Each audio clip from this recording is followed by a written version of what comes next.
Bom, boa noite a todos. Que a paz de Jesus, nosso divino mestre, amigo de todos os momentos, possa embalar o nosso coração, que a gente sinta que essa alegria cristã, essa alegria que deve pulsar no coração de todo aquele que se filia à boa nova de Jesus, e que nesse clima de festa, marcando aí os 34 anos de serviço na Seara do Mestre, nós possamos sair daqui também em festa, mais atentos ou mais despertos àquele convite que há 2000 anos nos foi feito para uma festa, a grande festa do reino, o grande banquete do reino, como está dito na parábola, que já está posto, a festa já começou, está aberta a todos aqueles que nela quiserem entrar. E é com esse intuito que aqui nos reunimos como irmãos, todos aprendizes, para que juntos, de mãos dadas, gravitando em torno da figura de Jesus, da figura de Kardec e dessa doutrina bendita que ele nos legou, nós possamos buscar elementos de renovação, mais estímulo, mais ânimo, para trilharmos, cada um de nós, a jornada que nos cabe trilhar, com os desafios que a vida propõe e proporá a cada um de nós, com as lutas, que é, no fundo, o grande cadinho, esse contexto em que vivemos, que a vida nos proporciona, o grande cadinho que aos poucos nos depura, que aos poucos nos purifica e nos ajuda a expressar tudo o que um dia poderemos ser. Então é para mim uma imensa alegria estar aqui com vocês nesta noite, participando dessa festa, e rogo ao Mestre e aos bons espíritos que possam sustentar o trabalho dessa casa por muitos e muitos anos mais, decênios, e que essa casa, assim como os trabalhadores que aqui laboram, seja no plano físico, seja no plano espiritual, possam alcançar a verdadeira finalidade de uma casa espírita, que não é tanto a obra material que passa no tempo, mas, sobretudo, a obra espiritual do vínculo entre os corações, da fraternidade, do amor, e, naturalmente, a obra individual de cada um, aproveitando os recursos aqui recebidos. E a temática que nos orientará as reflexões nessa noite nasceu de um dos estudos que nós temos feito na nossa casa, no nosso grupo de estudos lá em São Carlos, o NEP Paulo de Tarso. Recentemente, nós nos dedicávamos a estudar o capítulo 15 do Evangelho de João, na bonita lição de Jesus acerca da videira verdadeira. Eu sou a videira verdadeira, essa videira abundante de seiva, de vida, a qual deveremos estar conectados para efetivamente produzirmos frutos, produzirmos flores, perfume, beleza, cor. Mas em determinado momento da sua fala, Jesus traz um versículo, mais especificamente o versículo 7, registrado pelo evangelista. Jesus traz uma frase que num primeiro momento nos leva a pensar. Sobretudo se nós não analisarmos no todo, no conjunto, digamos assim, da fala. Porque é o que muitas vezes acontece conosco no estudo do Evangelho. Nós nos detemos, por exemplo, em uma parábola de Jesus, ou uma passagem, uma fala qualquer do Mestre, nós nos detemos num detalhe e achamos ou encontramos uma tremenda dificuldade em entender aquele detalhe, mas porque nós não estamos tendo também uma visão do conjunto. E como aquele detalhe que nos parece difícil, no todo, no conjunto, ele se explica.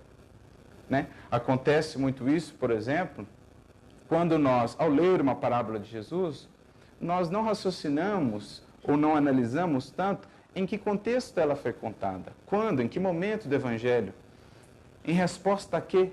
Porque geralmente as parábolas do Mestre eram contadas em resposta a alguma coisa, a alguma provocação, a algum questionamento. Jesus então trazia uma parábola. E esse versículo 7 do capítulo 15 de João, Jesus vai dizer assim: se vós permanecerdes em mim e as minhas palavras permanecerem em vós, pedireis tudo o que quiserdes e vos será feito. Então, de cara, é uma frase que nos impacta. Por quê? Aonde nós fixamos geralmente o entendimento? Pedireis tudo o que quiserdes e vos será feito. Então, geralmente, a nossa mente, ela faz um recorte desse final da frase, que nos interessa mais de pronto, e nós esquecemos de analisar a frase como um todo.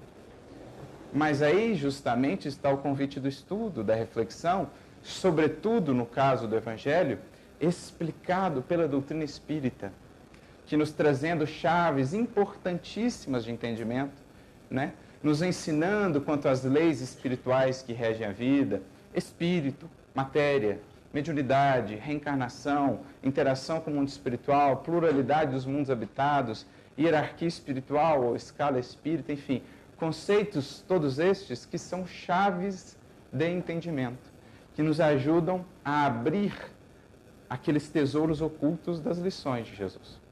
Então nós vamos olhar essa passagem à luz, naturalmente, da doutrina espírita, com essas chaves, para entendermos toda a dimensão do que Jesus sintetiza nessa fala sua. Aparentemente simples, mas ao mesmo tempo impactante, né? Dado o alcance. Tudo o que perdirdes vos será feito. Então a gente já fica a pensar, será mesmo? Tudo o que pedirdes? Naturalmente que nós somos conduzidos a partir daí, encontrando esse fio da meada da reflexão, a pensar e a refletir, tendo por base alguns textos da codificação, sobre o funcionamento, o mecanismo da prece, o mecanismo das nossas rogativas, daquilo que nós pedimos a Deus. E aqui 2 textos serão fundamentais para nós, serão os nossos pilares aí da reflexão. Um primeiro texto, na verdade, a resposta, uma das respostas do Livro dos Espíritos, que traz lá na primeira lei moral, das 10 leis morais, a lei de adoração, quando no contexto da lei de adoração, Kardec e os Espíritos vão dialogar sobre a prece, sobre a rogativa, sobre a oração, como queiramos. E ali das questões 659 em diante, ele vai tratando da questão da prece, mas a que nos interessa aqui, mais propriamente, é a questão 663, em que Kardec vai perguntar aos Espíritos, podem as nossas preces, ou os nossos pedidos, mudar o rumo das nossas provas? Porque essa reflexão está diretamente relacionada com a fala de Jesus.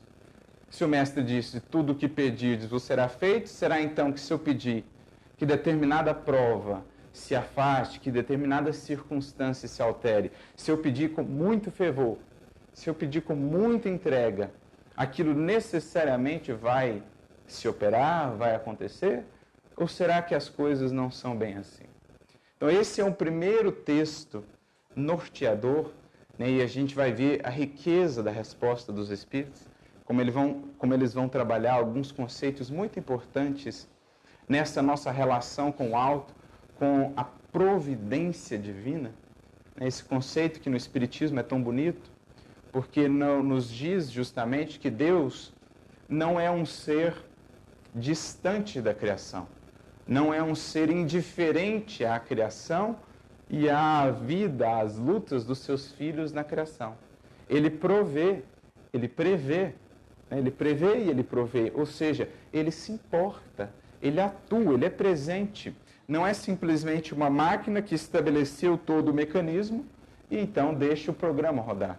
Como nós fazemos, por exemplo, quando compilamos lá um programa no computador, o programa está pronto, colocamos para rodar e deixamos lá ele rodando sem que estejamos sequer presentes ali.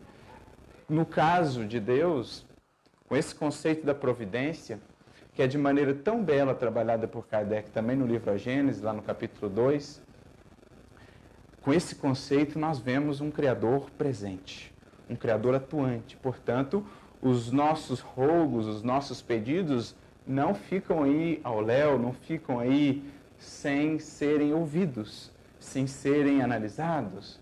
Então, o fato de termos a providência em si já estabelece essa conexão. Aliás, esse foi um dos pontos principais da mensagem de Jesus no Evangelho. Jesus não se prendeu ou não se focou naquele momento em devassar a natureza íntima de Deus do ponto de vista filosófico. Jesus não se propôs a nos apresentar Deus assim do ponto de vista tanto do raciocínio. Ele sabia que isso mais tarde o tempo faria, o próprio Espiritismo, com todo um desenvolvimento do pensamento humano e da ciência de mais de 18 séculos, nos preparando melhor para começar a pensar com mais clareza sobre Deus. Mas quando Jesus entre nós esteve, ele se focou em apresentar um aspecto de Deus, que é o aspecto do relacionamento, que é o aspecto do pai amoroso que se importa com seus filhos, que se relaciona com eles, né? Que vai atrás deles, como de maneira muito bela está representado na parábola do filho pródigo, o pai que vai em busca do filho que se equivoca, que se arrepende, que quer retornar. Então, esse primeiro texto da questão 663 será um texto norteador, e já o veremos. Mas o outro grande texto também muito importante, para entendermos essa questão dos pedidos e chegarmos a responder para nós mesmos a pergunta que nasce lá daquela fala de Jesus: tudo o que pedimos, tudo o que viermos a pedir será atendido? Essa é a pergunta mote. O segundo texto que nos inspira vem do Evangelho segundo o Espiritismo. Não por acaso, do capítulo 27, Pedi e obtereis, em que Kardec, juntamente com os espíritos superiores, vai ali conversar conosco, ou nos apresentar a prece, o mecanismo da prece, a eficácia da prece. Mais precisamente, esse é o texto que nos interessa, que está lá do item 5 em diante no capítulo 27. A eficácia da prece. Em que Kardec justamente vai comentar uma fala muito similar a essa de Jesus em João, só que agora no Evangelho de Marcos, em que Marcos praticamente registra a mesma fala de Jesus. Né? Tudo o que pedirdes, tudo o que desejardes, vos será concedido. Então Kardec vai fazer ali uma análise, um estudo da eficácia da prece. Como é que é? Quando que a prece é atendida? Ela é 100% atendida todas as vezes? Existem vezes que não, existem vezes que sim, que ela é sempre atendida. Como é que funciona? O que está por detrás disso? E para começar então a nossa análise e a nossa abordagem sobre esse assunto, nós precisamos partir dos ditos extremos. Porque na análise dessa questão, geralmente, e Kardec vai debater isso, o pensamento humano, muitas vezes, incorreu em dois extremos. O primeiro extremo que Kardec começa debatendo, nesse texto do Evangelho segundo o Espiritismo, é aquele extremo assim. Ele parece ser um raciocínio lógico, mas ele falha em algumas premissas. Bom, se Deus é perfeito, as suas leis são perfeitas, imutáveis, então de que nos adianta pedir se os desígnios divinos são sempre os melhores, as suas leis perfeitas? Se está tudo assim tão certinho, tudo alinhado na criação divina, então está tudo definido. Então o que pedimos a Deus, ou qualquer rogativa que venhamos a emitir, não vai de nada adiantar, porque as leis são imutáveis, né? Elas seguem lá o seu curso, e Deus, sendo a perfeição, tudo estabeleceu para que assim fosse. Mas como eu disse, parece ter esse raciocínio, uma lógica assim clara, mas no fundo ele falha em algumas premissas. E é assim que Kardec começa a desconstruir essa visão, dizendo assim, que se o homem nada tivesse de autonomia, de arbítrio para escolher e definir, ou coparticipar, ou construir o seu destino, ele simplesmente seria um autômato, ele simplesmente seria um robô. Né? Não lhe restaria outra coisa senão curvar. Curvar-se ante o peso ou ante a fatalidade das circunstâncias que já estariam todas definidas. Mas não é assim que nos mostra a doutrina espírita que funciona o universo. A criatura humana tem o seu livre-arbítrio, claro, dentro de limites, mas ela pode sim decidir rumos, mudar caminhos, estabelecer metas novas, propostas novas. E em fazendo assim, no fundo, ela não deixa de estar emitindo uma rogativa ao alto. Quando eu me proponho a fazer isso ou aquilo outro, no fundo eu estou pedindo algo ao alto, ou a outras forças da vida. Porque é preciso lembrar com Emmanuel que todo desejo é uma rogativa emitida às forças da vida. Naturalmente que, segundo a sua natureza, ele vai atrair o auxílio de forças superiores ou, segundo a sua natureza, ele vai encontrar, digamos, o apoio aí de forças trevosas, de forças que ainda lutam contra a luz e contra o bem. Mas todo desejo, toda escolha da criatura não deixa de ser em si um pedido, uma prece. E, portanto, o alto, em identificando essas resoluções da criatura, a ajuda a caminhar por novos caminhos, a descobrir novas propostas, novas metas, novos horizontes, enfim. Então, Kardec vai desconstruindo essa ideia de um fatalismo puro, de uma determinação ou de um determinismo absoluto. Ele contrapõe também, ele faz a ponderação dizendo, naturalmente, que existirão coisas que não podem, de fato, ser mudadas. Né? Deus não pode colocar as suas leis ao sabor do capricho das criaturas, muito volúveis, muito instáveis, muito imperfeitas ainda em suas escolhas, em suas resoluções. Então, as leis existem e, sobretudo, nos pontos capitais, elas permanecem cumprindo a sua tarefa. Existem certas provas, existem certas experiências que nos cabe vivenciar. No entanto, dentro da faixa de operação do nosso livre-arbítrio, podemos sim emitir pedidos, rogativas. Quando, por exemplo, nos propomos a renovar caminhos, no fundo, estamos desde já fazendo uma prece ao alto, que nos amparará a trilhar caminhos diferentes daqueles que vínhamos trilhando. Um exemplo, um espírito que vem ao mundo novamente, se propondo a uma determinada cota, parcela ou proposta de trabalho, mas que se empenha de tal modo naquele trabalho que ele começa a alterar até os planejamentos antes estabelecidos. Tal a entrega a que ele se propõe, muitas vezes, e o alto, naturalmente, vai acolher esse pedido. Naturalmente, vai acolher essa rogativa no sentido de estimulá-lo a avançar ainda mais. Como existirão outros que vêm com uma proposta, mas por invigilância, negligência, seja o que for, começam a emitir rogativas às forças que não querem vê-lo avançando. E muitas vezes esses pedidos ou essas rogativas são atendidos e ele então se transvia das propostas que havia estabelecido. Então, embora existam planejamentos, alguns de fato mais determinados, mais determinísticos, de um modo geral a criatura tem uma faixa de realização. E é nisso que consiste o nosso livre-arbítrio e é só por isso que podemos ser responsabilizados pelos nossos atos.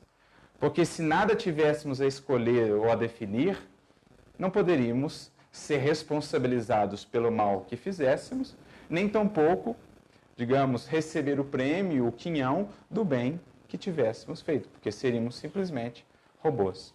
Então é interessante ver como a lógica de Kardec vai desconstruindo essa ideia de que a prece é então inútil. Se tudo está estabelecido, se as leis de Deus são perfeitas, se Ele sabe de todas as coisas, então não cabe à criatura nada fazer senão esperar. Ora, aí seria o mesmo que dizer, não faça nada, né? Não se conheça, não se esforce, espere simplesmente o rio da vida passar.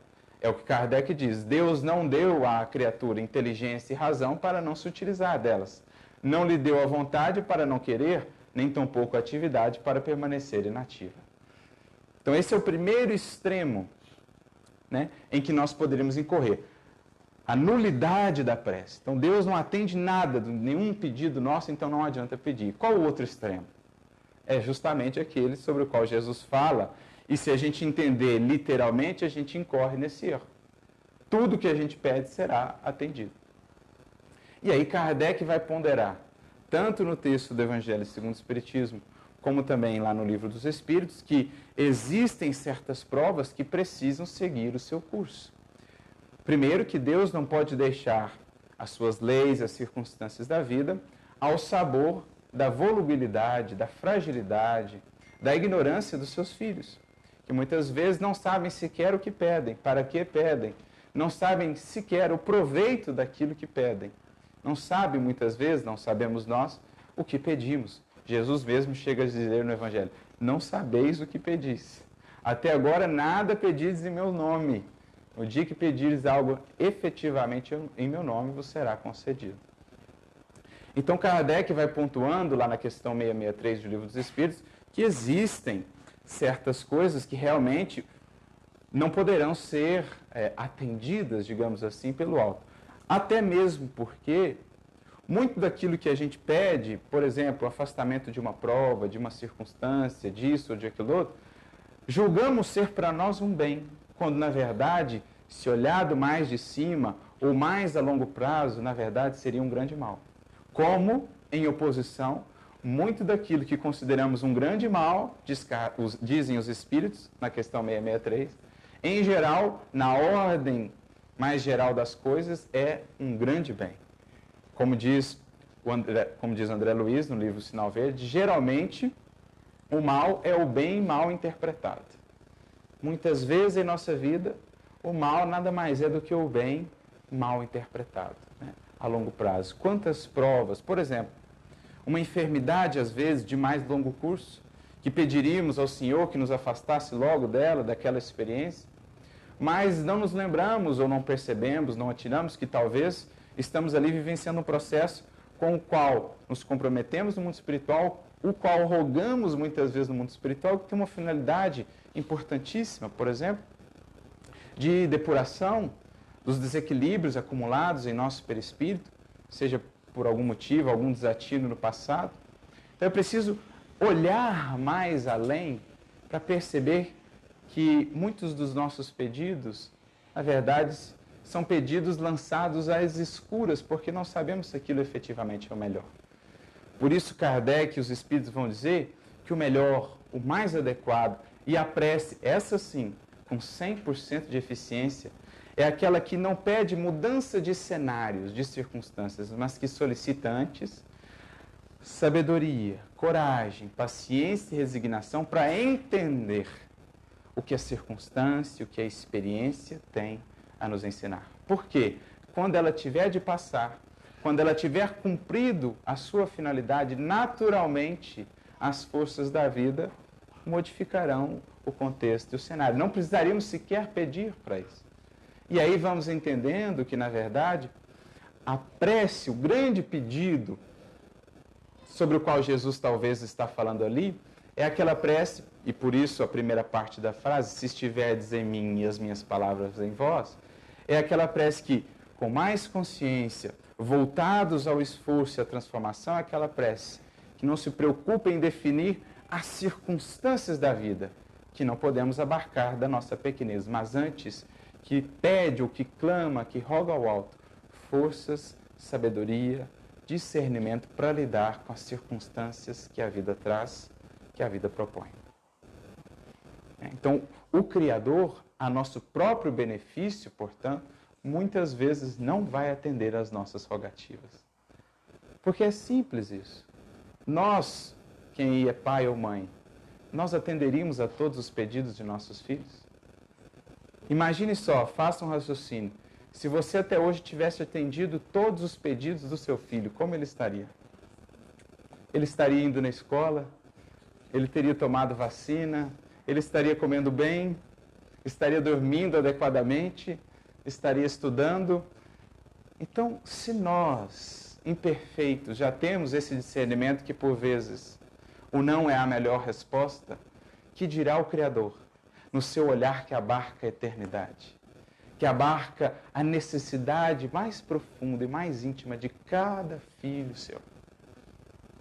Então a gente precisa ampliar as perspectivas, né? Por mais que pareça uma prova dolorosíssima, dificílima, roguemos ao alto força para passar por ela. Porque em nos esforçando, em fazendo naturalmente o que está ao nosso alcance para lidar com aquela prova, com aquela experiência, por exemplo, no caso de uma enfermidade, nós não vamos ficar parados sem ir ao médico, sem buscar os recursos para tentar tratá-la, para tentar resolvê-la. Mas peçamos antes que ela seja logo afastada, peçamos que possamos aprender com ela, que ela nos ensine o que ela tem a nos ensinar, que essa perda, que esse revés, que esse acontecimento nos transforme, porque então naturalmente ela passará, deixará o tesouro oculto da qual era portadora. Então, as obras de André Luiz, por exemplo, vão nos ensinando a ver, mostrando melhor essa interação entre o mundo espiritual e o mundo físico. As obras de André Luiz vão nos mostrando melhor como se dá esse processo, como se opera o mecanismo da prece, como ela é atendida, como ela não é atendida. E vai nos mostrando, inclusive, aquilo que os Espíritos também disseram a Kardec na questão 663, que quando o pedido é justo, quando a rogativa realmente é sincera e é sensata, os nossos pedidos são muito mais atendidos do que supomos. Dizem lá os Espíritos na questão 63, julgais que frequentemente Deus não atende aos vossos pedidos porque vocês não veem um milagre acontecer, quando na verdade Ele atende de maneira muito mais natural, que faz vocês pensarem que se trata do acaso ou da força mesmo das coisas, mas que no fundo ali por detrás estava todo um processo, todo um trabalho envolvendo espíritos, verdadeiras legiões muitas vezes de benfeitores, verdadeiros grupos, famílias espirituais a nos ampararem, a nos orientarem, a ajustarem determinadas circunstâncias, atendendo às nossas rogativas, sejam elas expressas verbalmente, sejam elas expressas na forma de aspirações, de desejos, de anseios. Então eles estão dizendo, muitas vezes Ele atende muito mais frequentemente os vossos pedidos, aqueles considerados sinceros, dignos, realmente proveitosos para cada um de nós, muito mais do que nós imaginamos, mas por meios ou por vias que geralmente não estamos treinados para identificar. Porque os nossos olhos raras vezes ainda se fixam nos detalhes. E Deus, Ele assim atua, opera em silêncio, como diria Gesiel, e não concorre com as vaidades das criaturas. O que julgamos ser muitas vezes uma ideia nossa, que foi aquela ideia genial para resolver aquele problema, aquela lembrança de um amigo que poderia nos auxiliar e de fato nos auxiliou, aquele encontro fortuito na rua ou no centro que foi a chave definidora para a solução de alguma coisa, aquele recurso extra negativo, o que seria para nós antes um martírio. Diz certa feita um pensador que se Deus quisesse nos punir, bastaria atender a todos os nossos pedidos. Não sei quanto a vocês, mas de fato, se atendesse muitas vezes ao que esperamos da vida e ao que desejamos, hoje não estaria em muito boas condições. Porque na nossa ignorância, na nossa pequenez, muitas vezes rogamos facilidades, rogamos fugas de determinadas experiências e desafios que são imprescindíveis para o nosso verdadeiro crescimento e para a construção de uma felicidade duradoura. Não a felicidade ilusória do mundo pautada em circunstâncias, mas aquela outra construída por dentro, um espírito que se purifica e que constrói internamente um templo de harmonia e comunhão com o Criador. Então, fugindo desses dois extremos, já sabemos que vai depender, tudo que pedirdes vos será atendido, vai depender de necessidade, de esforço, de mérito, de circunstância, de vários fatores. Aprendemos que há uma prece, ou um tipo de prece, com 100% de eficácia. Aquela que roga ao alto, força, coragem e paciência. É o que Kardec frisa no Evangelho segundo o Espiritismo. Não adianta nada acusar a Deus de não estar nos atendendo, de não estar olhando para nós. Qualquer prece feita buscando o recurso para vencer as provas, essa garantida será sempre atendida. Mas, no mais, há um condicionamento. E é por isso que a frase de Jesus agora ganha um novo sentido. Porque o condicionamento que ele dá ao tudo que pedides vos será feito, está no início da frase. E muitas vezes a gente corta ele. Jesus diz, se vós estiverdes em mim e as minhas palavras estiverem em vós. Então Jesus está falando, antes do pedido, ele está falando, o que você já tem feito de esforço, de entrega e de busca para que esse pedido possa de fato encontrar em você um canal para se realizar. Possa realmente secundar um movimento que já foi feito. É como se Jesus nos dissesse assim, que a prece da ação deve nos rodeando, fica nos contornando, sem que possa efetivamente alcançar a nossa vida e transformá-la. Então Jesus frisa a importância dessa ação que deve preceder o pedido. Mas mais do que isso, o fato de estarmos nele e as suas palavras estarem em nós, isto é, o sincero desejo, o sincero compromisso de incorporarmos o Evangelho, naturalmente vai mudar os nossos pedidos. Muito do que antes pedimos a Jesus, antes de conhecermos o Evangelho, antes de conhecermos o apelo do Mestre à caridade, à fraternidade, ao bem e ao amor, muitas coisas que antes pedíamos, depois isso tudo mais lhe será acrescentado. Se tudo mais nos será acrescentado, se estivermos em Cristo e Ele em nós, se estivermos nessa busca sincera, o que então ficar a pedir, senão, Senhor, me ajuda realmente a avançar, me ajuda realmente a passar por essa enfermidade, me ajuda realmente a perdoar aquele irmão, a compreendê-lo em suas quedas, em suas dificuldades, assim como eu preciso de compreensão. Me ajuda realmente, Senhor, a extrair dessa circunstância o máximo que ela tem a me dar. Por isso, Emmanuel sintetiza essa relação entre pedido e concessão no livro Ceifa de Luz, capítulo 56, Temas da Prece, a mensagem, e eu gosto dessa frase dele, sintética, mais profunda. Ele diz: entre a rogativa e a concessão está o proveito. Ela sintetiza quase toda essa nossa reflexão. Entre o que eu peço e a concessão está o proveito. Proveito aí num duplo sentido. O quanto eu estou aproveitando da circunstância. O quanto eu realmente cresci e me transformei com ela.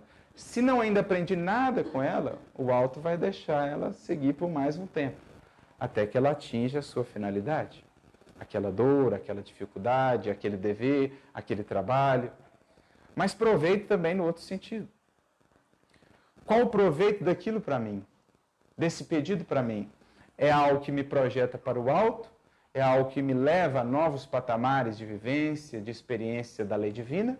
Ou é algo que me escraviza ainda aos velhos caprichos, às velhas ilusões? Então a providência divina vai analisar o proveito. Às vezes, a enfermidade é para mim de maior proveito nesse momento. A carência de recursos é de maior proveito. Estarei trabalhando, me esforçando, e às vezes até a desencarnação do corpo será de maior proveito para mim neste momento. E assim permite a providência. No próprio livro que citava, Entre a Terra e o Céu, a gente tem um exemplo claro de como, para entender a misericórdia divina atuando em nossas vidas, a gente precisa ampliar o olhar. Para entendermos como que Deus atende ou não atende às nossas rogativas, pensando no melhor de todos os envolvidos. Há um personagem no livro, Entre a Terra e o Céu, Júlio ele se chama, é uma criancinha que desencarna bem cedo, afogada na praia. E essa criancinha volta depois no seio da mesma família. A sua mãe havia desencarnado, ele era cuidado pelo pai e por uma madrasta. Ele volta posteriormente ao seio daquela mesma família e novamente desencarna bem novinho. 1 ou 2 aninhos, desencarna novamente. Para depois voltar mais uma vez no seio daquela família. Ou seja, o terceiro corpo, terceira vez que ele estava no seio daquela família. Olhando de fora, né, imagina só, a dor daquela mãe ou a dor daquele pai que vê por 2 vezes seguidas um filho desencarnar em absoluta tenridade. Imagina como esse pai talvez não clamou, né, ao alto, que pudesse debelar aquela circunstância, que pudesse... No primeiro caso foi um afogamento, no segundo caso foi devido a uma enfermidade que ele havia contraído. Ele tinha um problema na garganta, que era em parte decorrente do afogamento na encarnação anterior. Mas imagina o quanto não existiu de pedido ali daquele pai, e naturalmente é isso, né? O pai, por amor, o pai querendo ver a criança triunfar e avançar, mas o Criador, o alto, não atendeu o pedido. E a gente fala, mas que dureza, 2 vezes o mesmo espírito, um pai passar por essa prova. E aí você pega o quadro maior. Esse espírito, o da criança, estava vinculado àquele grupamento de espíritos já de um pretérito, em que, lá atrás, ele havia acabado chegando ao suicídio por conta de desatinos desses outros espíritos ali. O seu atual pai, naquela encarnação, a sua madrasta também estava envolvida no processo. E então, por conta de uma traição afetiva, ele havia se desesperado, havia se suicidado. O suicídio havia gerado um tremendo desequilíbrio, um desajuste no seu perispírito. que ele, então, nesses processos de reencarnação e desencarnação, por meio do corpo recebido pela misericórdia divina, começou aos poucos a ir depurando. No primeiro caso, no segundo caso, para no terceiro corpinho, então, poder voltar de fato para, enfim, trabalhar na reparação, trabalhar no reerguer-se, né, no seu soerguimento. Então, de um quadro que nos pintava um Deus, uma providência divina indiferente à dor daquele pai ou àquele espírito, nós passamos a ver agora a misericórdia divina de um pai que, diante de um filho que havia se desequilibrado, se comprometido gravemente perante as leis divinas, lhe concede 3 corpos em sequência, para que pudesse, então, ir se reajustando aos poucos, que lhe permite se reaproximar daqueles com quem tinha dificuldades, para então começar o processo de reparação. Então veja, quando nós abrimos o olhar, a misericórdia divina atuando. No caso ali, a desencarnação de uma criança, mas a absoluta expressão da misericórdia do alto, que lhe fornecia 3 corpos em sequência, para ele poder recomeçar. Então assim é. O pedido de Deus foi atendido. O pedido de amor daquele pai pelo filho foi atendido, mas não da maneira, talvez, que o pai esperava. Porque Deus falou, pode deixar que eu estou tratando com muito carinho desse filho seu, que é meu também. É mais meu do que seu, na verdade. Então, pode deixar que ele está sob o cuidado do amor. Então, assim são as nossas preces. São analisadas por essa perspectiva que vê mais além, por essa perspectiva misericordiosa.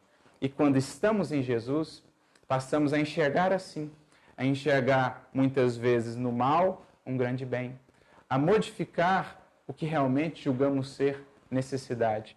E chegaremos então um dia, quando efetivamente estivermos em Cristo e Ele em nós, a chegar a essa condição de termos todos os nossos pedidos atendidos, porque então só pediremos no bem, só pediremos no amor, só pediremos realmente para o progresso verdadeiro, só pediremos visando realmente a eternidade e os tesouros do Espírito. E é sobre isso que o benfeitor Emmanuel nos vai falar numa bonita mensagem no livro Pão Nosso, capítulo 59, em que ele comenta justamente esse versículo, João 15, 7. Ele diz assim, na oração dominical, ou seja, no Pai Nosso, Jesus ensina aos cooperadores a necessidade de observância plena dos desígnios do Pai. Geralmente a gente esquece essa parte do Pai Nosso, né? Seja feita a sua vontade, assim na terra como no céu. A gente se foca mais naquela, né? Livra-nos do mal e etc. O pão nosso nos dá todo dia. Mas o seja feita a sua vontade, na terra como no céu, ou seja, em tudo, essa parte geralmente a gente passa mais rápido. Como aquela outra, né? Perdoa-nos assim como nós... Aí a gente dá uma modificada, né? Estamos tentando perdoar os outros. Não é. Perdoa-nos na medida em que perdoamos. Porque a medida com que eu meço é a medida com que serei medido. É a minha consciência quem me perdoa. Se não me abro ao perdão aos outros, tampouco me abrirei ao auto-perdão. Então, a gente esquece às vezes esses convites da prece, toda a prece de Jesus, quando ele faz lá também no capítulo 17 de João, todo o capítulo 17 de João é uma prece de Jesus, belíssima por sinal. Tem lá, mais uma vez, Jesus frisando o compromisso com a vivência. Então, toda a prece de Jesus, a gente vai ver antes esse condicionamento. Seja feita a sua vontade, se vós estiverdes em mim, etc, etc. Por isso, Emmanuel prossegue, né? Sabia o mestre que a vontade humana é ainda muito frágil e que inúmeras lutas rodeiam a criatura até que aprenda a estabelecer a união com o divino. Ou seja, sabia Jesus a volatilidade dos nossos desejos. Porque, ora, quando as coisas estão bem, eu desejo assim, não, então eu quero realmente me aprofundar na vivência com Jesus. Manda as provas, mestre, manda a luta que é para eu testemunhar. Aí passa um ano, chega, né? É um parente novo que muda ali para perto, é um chefe novo no trabalho, uma circunstância, aí eu começo a pedir, Senhor, afasta-te de mim, afasta de mim esse cálice. tira desse caminho. Ou seja, é a nossa volubilidade. Né? A hora que a gente está mais ou menos bem ali, a gente fala, não, então agora eu quero realmente avançar. Vai. Ou quando a gente está no mundo espiritual, né? Mestre, agora põe aí as provas, a gente geralmente diz, os espíritos pedem mais do que dá conta, e eles que dão uma, peraí, lá o negócio é um pouquinho mais difícil. Daqui a pouco a gente mudou todo o pedido. Né? Foi igual Pedro, certa feita lá, Humberto Campos conta, Pedro pedindo trabalho para Jesus. Senhor, manda trabalho. Jesus já tinha desencarnado, Pedro estava na casa do caminho. Senhor, manda trabalho. E Jesus mandou. Né? Veio lá um dia lá uma meretriz pedindo auxílio, um ladrão que estava fugindo da multidão que queria linchar ele. E pessoal, Pedro diante daquilo foi escorraçando uma por uma, né? das oportunidades de trabalho. À noite ele foi orar para Jesus. Mestre, eu pedi aí, mas não veio o trabalho. Como não, Pedro? Eu te visitei hoje 3 vezes. Assim somos muitas vezes a gente, né? Senhor, me manda trabalho. Dá-me paciência, me ajuda a ser melhor. Aí chega alguém que vai nos trabalhar. Na paciência, na compreensão, na compaixão. Então, Jesus sabia da nossa da nossa fraqueza, nossa fragilidade, né? E por isso ele diz, olha, foca na vontade divina. Foca no exercício do bem. Porque a vontade divina, ela é reta, ela é estável. Apesar disso, a lição da prece foi sempre interpretada pela maioria dos crentes como recurso de fácil obtenção do amparo celestial. Então, de modo geral, nós pensávamos, ou muitas vezes ainda pensamos, que a prece é um recurso fácil para dobrar o Criador. Então, se eu fizer isso aqui, se ajeita ali para mim, Mas não é bem assim, né? Entre a rogativa e a concessão está o proveito. Tiago, o evangelista, o apóstolo, ele é mais enérgico na sua fala. Lá na sua epístola, capítulo 4, versículo 3, ele diz assim, pedis, mas não recebeis, porque pedis mal, para gastardes nos vossos desejos. Então é assim, sem muita brandura. Vocês pedem, mas pedem mal, pedem errado, pedem, não sabem o que pedem, e por isso que ficam aí desiludidos com a prece, com a eficácia da prece, porque estão pedindo no sentido, na direção equivocada. Muitos pedem determinados favores e recitam maquinalmente as fórmulas verbais, né? A prece puramente falada. Certamente não podem receber imediata satisfação aos caprichos próprios, porque no estado de queda ou de ignorância, o espírito necessita, antes de tudo, aprender a submeter-se aos desígnios divinos ao seu respeito. Ou seja, nós, pequeninos, nós propriamente não sabemos o que precisamos. Precisamos saber o que Deus acha que precisamos. Que nós, na nossa pequenez, não sabemos. Os nossos filhos pequeninos não sabem do que precisam. Nós, de certo modo, por analogia também. Alcançaremos, porém, a época das orações integralmente atendidas. Agora, isso aqui é bonito, né? Nós, enquanto humanidade, enquanto indivíduos, um dia chegaremos à condição de preces integralmente atendidas. Porque não pediremos mais desatinos, porque não pediremos mais o que nos prejudica ou a outros, porque todos os nossos anseios, aspirações e desejos vibrarão no bem, para o bem, no amor e para o amor. As preces do Cristo, portanto, são integralmente atendidas. As preces de uma Alcione, de uma Lívia, talvez não sejam ainda integralmente, porque não são espíritos puros, como Jesus, crísticos, mas já são bem mais atendidas que as nossas. Porque já veem o mundo de mais alto, já veem mais além pela luz do amor que já conseguiram acender. Já se propõem ou já compreenderam mais que a maior alegria para a criatura é ser fiel a Deus e à sua lei. E que a paz legítima não tem outro caminho que não este. Então chegaremos um dia a essa condição das orações integralmente atendidas. Atingiremos semelhante realização quando estivermos espiritualmente em Cristo. Percebam como é preciso ler a frase inteira? Se estiverem em mim e eu em vós, então tudo que pedides vos será feito. É uma condicionante, é uma frase condicionada. Então, quanto quisermos ser-nos-á feito, porquanto teremos penetrado o justo sentido de cada coisa e a finalidade de cada circunstância. Eu não vou me deter mais nas aparências. Eu entenderei, por intuição mesmo, por inspiração, a finalidade daquilo na minha vida, daquela pessoa, daquela circunstância, e naturalmente entenderei ou saberei como aproveitá-la. Pedirei recursos para melhor aproveitá-la.